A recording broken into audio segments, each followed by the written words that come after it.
एक ही बात है, मोदी सरकार अगर कुछ करे तो कुछ करे, नहीं तो कोई नहीं कर पाएगा। सुप्रीम कोर्ट के खिलाफ कोई नहीं जा पाएगा, कोई नहीं जा पाएगा। आज देखते हैं कि बहुत से यूट्यूब चैनल में दिखाई दे रहा है कि बोले जिसका नौकरी हो गया कुछ नहीं होगा।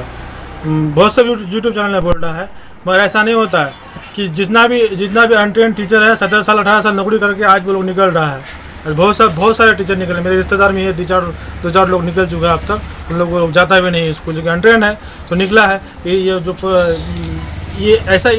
ये भी होगा कि आपको निकलना ही पड़ेगा हालत में, और आपका जो डिग्री वैलिड नहीं है तो कैसे आपका मास्टर बन सकेगा। तो इसलिए ये NIOS दिल्ली जो D.Ed डिग्री है इसको निरस्त कर दिया सुप्रीम कोर्ट ने, और आप इस मास्टर नहीं बन सकते हैं इसको। इसलिए और 7वां चरण में हमारे बहुत सब साथियों का हो गया है, हम लोग का तो नहीं हुआ है। फिर जो भी कहे नहीं तो नहीं हुआ है, जिन लोगों का हो गया कहता है कि हम लोग का कुछ नहीं होगा, नौकरी हो गया तो कुछ नहीं होगा। कैसे नहीं होगा? आप लोगों का जब होगा तो हम लोग छोड़ेंगे? हम लोग भी नहीं छोड़ेंगे, हम लोग भी जाएंगे कोर्ट। सुप्रीम कोर्ट का आदेश लेकर कोर्ट जाएंगे, कोर्ट जाने के बाद इस आदेश को दिखाएंगे और आप लोगों को भी नियुक्त कराएंगे। इसलिए आप लोग मजबूरी से, आप लोग का पैसा है, आप लोग मजबूरी से केस को लड़िए, नहीं तो आप लोगों को हम लोग छोड़ेंगे नहीं। आज सुप्रीम कोर्ट द्वारा कल जो NIOS D.Ed को बाहर कर दिया है, इसके लिए बहुत बड़ा दुख की बात है।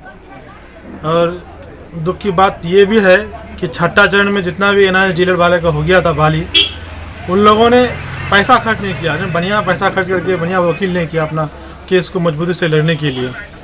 वो लोग नौकरी हो गया तो हो गया एकदम, हम लोग का कुछ नहीं होगा। अब जो बाहर कर दिया है, छठा चरण को भी बाहर करेगा, और 7वां चरण में जो ये बहाली हुआ है उन लोगों को भी बाहर करेगा। और ये 14 लाख बच्चों का आज 14 लाख यानी पूरा इंडिया से 14 लाख का भविष्य बर्बाद हो गया। 7 साल बर्बाद कर दिया हम लोगों को NCT और आपका NIOS। उसी वक्त बोल रहा था कि ये नया बहाली के लिए नहीं है, तो हम लोग रेगुलर डिग्री करते, ये NIOS के चक्कर में नहीं रहते। 7 साल आज बर्बाद कर दिया है। और इसमें सबसे बड़ा ये है छठा चरण वाला, नौकरी हो गया तो लोग पैसा खर्च ही नहीं करना चाहता था। पैसा खर्च करके बढ़िया वकील करता तो आज ये NIOS का हाल ऐसा नहीं होता, और केस जीते हम लोग हार गए हैं।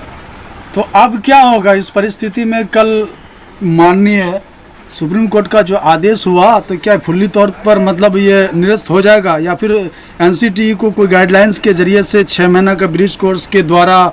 जो 18/10/2023 को बिहार लोकसभा आयोग एक चिट्ठी निकाला था 7वां चरण के लिए, उसने बोला है कि फिर भी यदि इनसे संबंधित किसी भी अन्य मामले में माननीय सर्वोच्च न्यायालय या अथवा सक्षम न्यायालय का अन्यथा आदेश पारित होता है तो इसके फलाफल से परीक्षा प्रभावित होगा।